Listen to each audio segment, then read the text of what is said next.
Assalamualaikum warahmatullahi wabarakatuh. Saya Jubrita Wening Handayani dengan NIM 43062165568 dari kelas PTRB. Di sini saya akan mempresentasikan makalah pendidikan agama Islam dengan tema kebudayaan dan peradaban Islam pada masa Khulafaur Rasyidin Utsman bin Affan.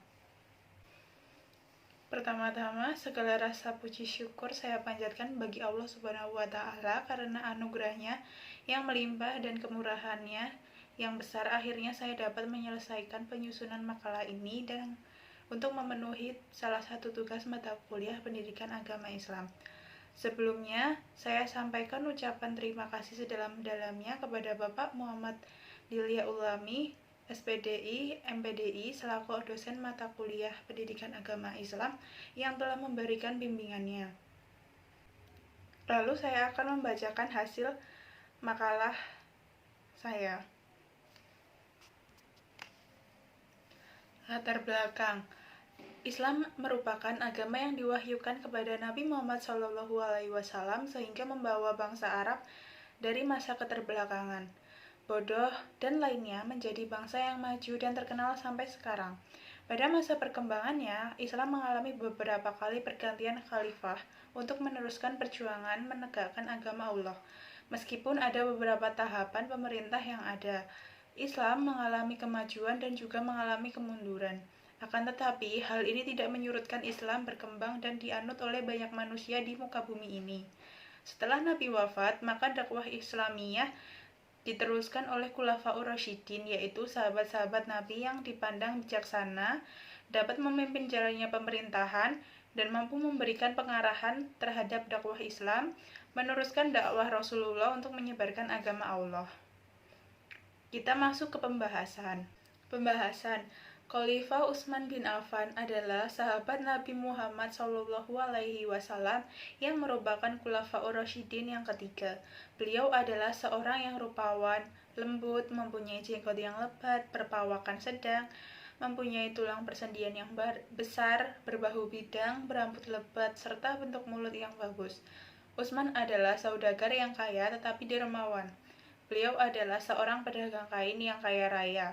Kekayaan ini beliau belanjakan guna mendapatkan keridhaan Allah, yaitu untuk membangun umat dan kemajuan Islam. Beliau memiliki kekayaan ternak lebih banyak daripada bangsa Arab lainnya.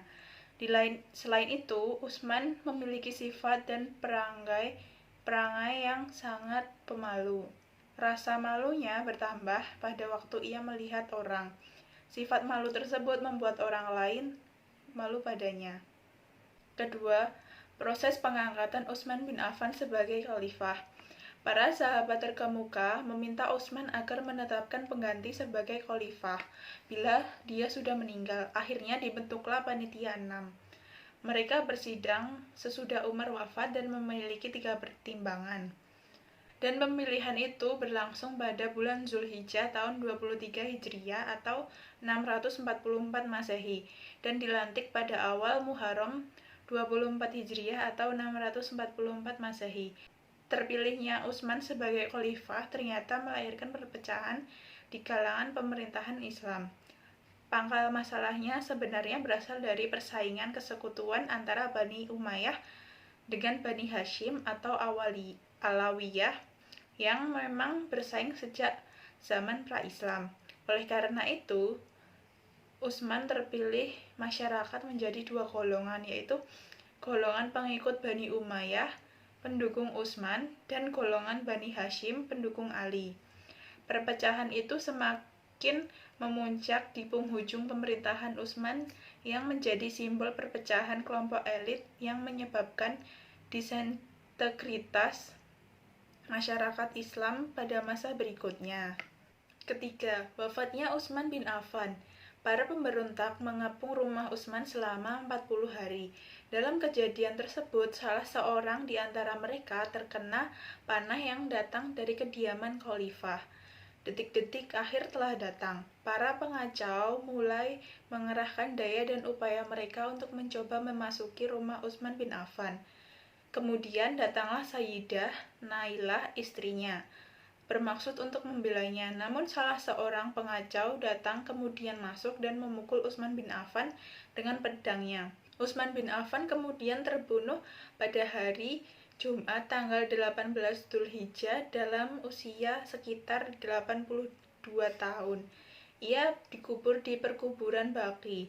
Lalu Ali bin Abi Thalib berdiri di atas makamnya seraya menangis dan berkata, "Aku mohon kepada Allah agar aku dan kamu termasuk dalam golongan yang difirmankan Allah. Dan kami lenyapkan segala rasa dendam yang berada di dalam hati mereka, sedang mereka merasa bersaudara." Quran Surat Al-Hijr ayat 47. Sekian presentasi makalah agama Islam dari saya. Apabila ada kesalahan dan kekurangan, mohon maaf. Wassalamualaikum warahmatullahi wabarakatuh.